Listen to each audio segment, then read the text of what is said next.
naman to. Ay, ang cute, no? It's charming. Gusto ko rin yan. I like ko rin yan. Ang gusto. Hoy, bitawan mo nga yan. Oh, dito. Ngayon ako nakahawak nito. Ganda-ganda, oh. Hoy, tatad ka na arthritis. Magtotoigan ka pa. Balik mo yan doon. Donate kayo sa orphanage. Paano man lang, dyan man lamang sumayo yung mga ulilang walang pamilya. Pati yan, lahat yan. Huwag niyo pakialaman yan. Ang naman ang jeju mong kung balae. Parang pare kung magsalita. Patay na naman ang Pasko ko. Ay! Nako! Ang apo ko. Kabalae. Katatapos lang ng Halloween Ba't nandito ka? Ikaw naman, if I know. Miss na miss mo na rin ako. Kasi magpapasko na, hindi ba? Oo. Naalala ko tuloy yung barkadahan natin. Balae. Natatandaan mo? Tuwing Pasko, nagre-reunion tayo ni Joe at ni Boots. Si Boots saka si Joe. Oh! Tatandaan ko yun. Ano na kayang nangyari sa kanila? Ang balita ko ang sabi nila nagagalit daw sa akin si Joe. O bakit Ako naman? yung dahilan bakit sumipot si Boots. Siniraan ko raw siya. Saan? Sa kasal nila? Oo. Kanya di sumipot si Boots. Ako sinisisi daw. Talaga? Ano nang pakialam ko doon? Ito ba yung Christmas wedding na etos na tuloy kasi hindi na dumating yung girlash? Yun nga. Oh, tinigdala ko kayo ng pagkain. Oh, go! To the left! Yes! To the right! Over there. Yeah, to the left, to the right, and make it kebot. Go, kebot. Balae. Yeah, to the right. Di kebot na, ikaw na kebot. Ang galing. Ayan, yun yung makinig yan. Oh, kakalimutan ng Balae. Hindi ba si si Joe? Si Joe nga. Si Joe! Joe! Joe! Joe! Joe, si Susana! Susana! Oo! Joe! Pidol! Pidol! Ayun, oh! Si Susana, tsaka si Pidol. Yan! Naku, pinag-uusapan ko pa lang namin Kung napapano ka na. Ano, kamusta? Mabuti! Si Susana, tsaka Si Pidol! Nalala mo si Pidol?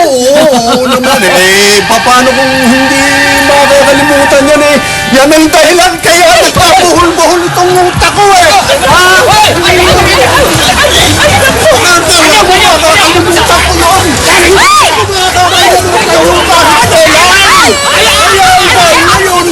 Matagal na kita Papatayin kita!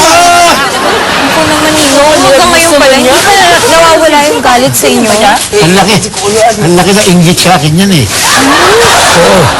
Para ba si Josie, yung mga kapatid niya, nainggitera yung kwento ko.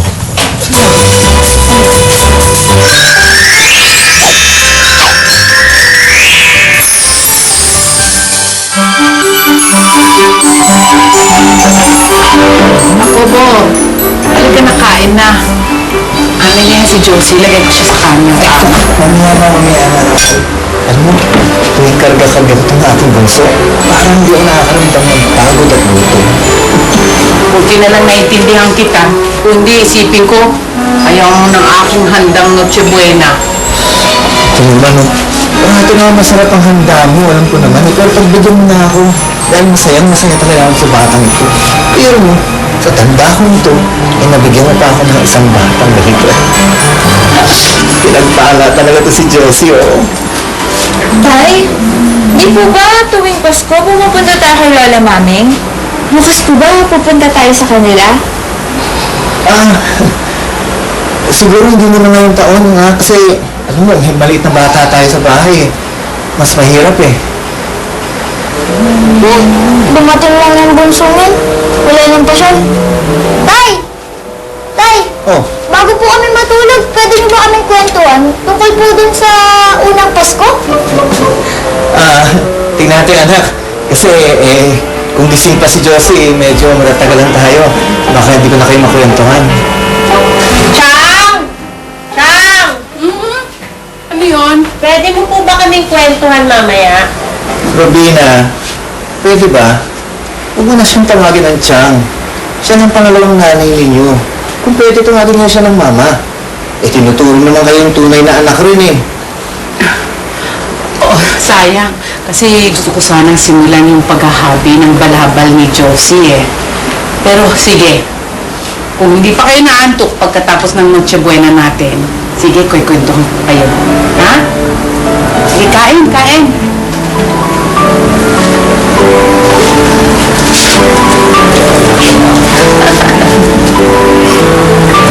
Halata ko nang napipilitan lang siya. Lagi naman na yung pinapansin ng baby.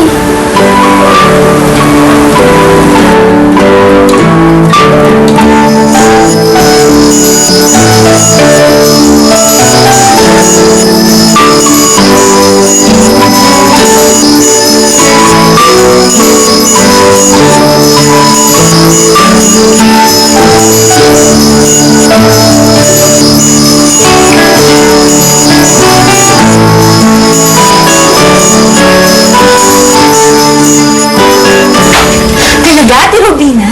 Nililigaw ako ng kaklase mong mayaman? Oo, pero huwag kang ingay. Baka marinig ni tatay. Ay, ayoko ng ganyan. Oo, pero oo naman. Walang asaran na rin yan. Ay! Sa wakas, nagising na din ang munti nating prinsesa. Tanghali na po. Pasensya na, ate ah. Napahaba yung tulog ko. Nanaginip na naman kasi ako eh. Lagi ka lang naman nananaginip eh. Ano bang bago? Oo nga eh. Napanaginipan ko ngayon yung mga pananim daw. Yung mga pananim niya daw biglang yumuko sa mga pananim ko. Walang kwenta pala yung panaginip mo eh. Kuya, may ibig sabihin kasi yun. Ang kahulugan nun na balang araw daw, kayong mga nakakatanda kong kapatid, yuyuko sa akin. Oy, Ate Josie, ang yabang-yabang mo naman. Kami pang tatlong luluhod sa'yo. Aba, baka ikaw ang susunod sa amin.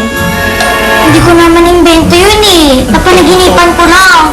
Baka, naikwento ko lang naman kaya hindi ko sinasadya na magalit kayo. Kahit na. Tanong ko pa rin sinasabi mo eh. Alam mo ikaw, Josie ha? Di porket paborito ka nila nanay at tatay eh. Ilulusong ka ng mas magiging asensado ka kaysa sa amin. Umalis ka nga. Sorbo. Ba't ka? Usap kami dito, Parang nakikisaw-saw. yabang-yabang. Bunso! Bunso, Josie! Bunso! Oh, ito'y para sa'yo. Wow! Akong gumawa niyan. Ang tagal ko nga ginawa ito eh. Dahil ang dami kong gawaing bahay. Tapos naubusan pa ako ng materyales. Yan ha? Lagi mo siyang gagamitin ha? Opo, Nay! Ang ganda-ganda nga po niya eh! Pati yung mga kulay! Naku! Nay, salamat! Talaga? Ninento niya yan sa kanyang mga kapatid? Sa katunayan na eh, parati daw niyang napapaganipan yan. Na darating ang araw, nare-respetuhin siya ng lahat. Pero hindi naman kailangan maniwala ka sa lahat ng mga panaginip, di ba? Kasi hindi naman nagkakatotoo mga panaginip lagi, no? Eh, oo nga, Raquel. Pero ito naman, eh, paulit-ulit daw itong panaginip niya. At iisa lang ang tema. Nagarating ang araw na mailalagay siya sa isang respetadong posisyon. Tapos, lahat daw ng tao, kahit anong sabihin niya, ay susundin ng lahat. Alam mo, May bisita pala tayo.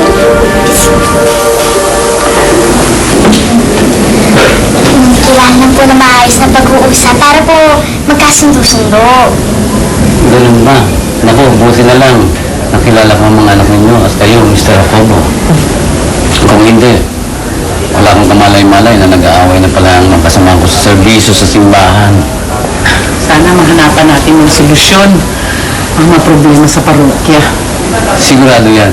Alam ko namang hindi mauuwi sa wala ang pagpunta ko dito sa bahay ninyo. Kulog ka ng langit, Josie. At gusto kitang pasalamatan. Kaya ito, ibibigay ko sa'yo. Santo Niño. Maraming salamat po. Ito, wala naman. Kami na dapat magpasalamat sa inyo eh. Maraming salamat po muli.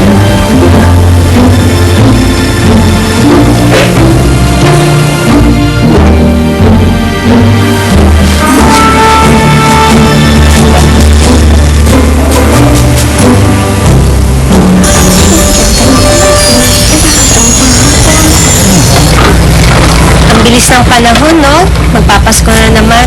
Sana ibigay na ni Ita yung hinihingi kong bestida. Oo nga, no? Alam mo, sana magluto si Nanay Raquel ng ibang putahe ngayong Noche Buena. Alam mo, yun at yun na lang ang kinakain natin tuwing Pasko. Ako, buti pa kayo. Destida tsaka putahe lang yung pinoproblema nyo. Kaya ako, hindi ko pa nababayaran kung kaibigan ko si Nestor. May utang pa ako doon yung pinabili ko ng bisikleta. Eh, bakit kasi nangungutang ka nang wala ka naman palang pambayad? Mangaroling na lang kaya tayo. Para may pera naman tayo kaysa lagi na tayo umaasa sa mga abot nila tayo.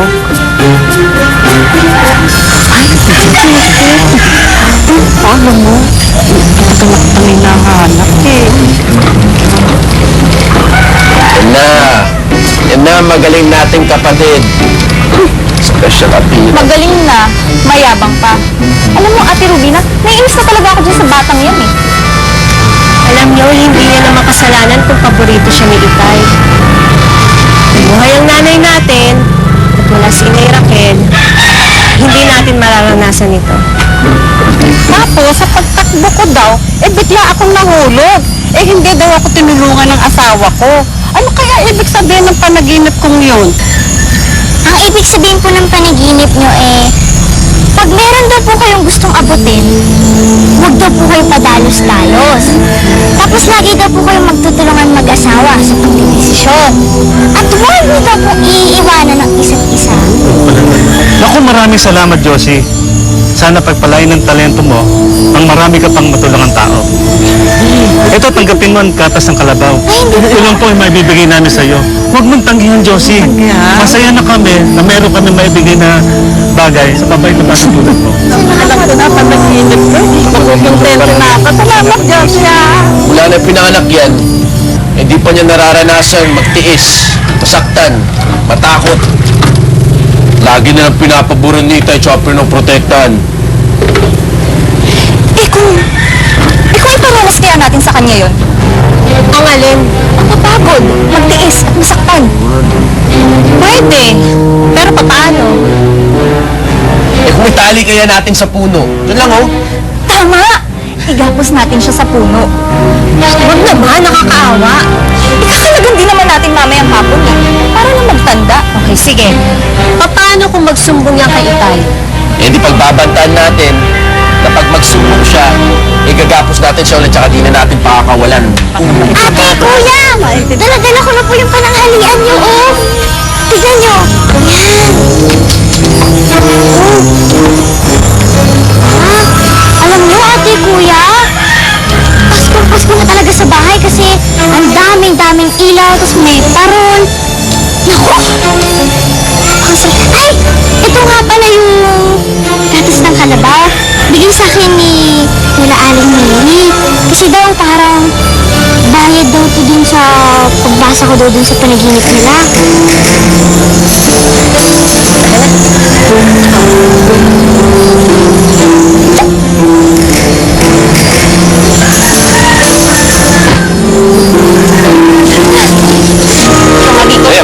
Bakit mo? Lika dito! Sumama ako ka makulit. Sabi mo na ako talaga. Baka kasi yabang mo eh. Yabang mo ha. Ito, sige ako. Ka dyan, sige! Sige! Yabang mo ha. Ano ba? Kulit ito.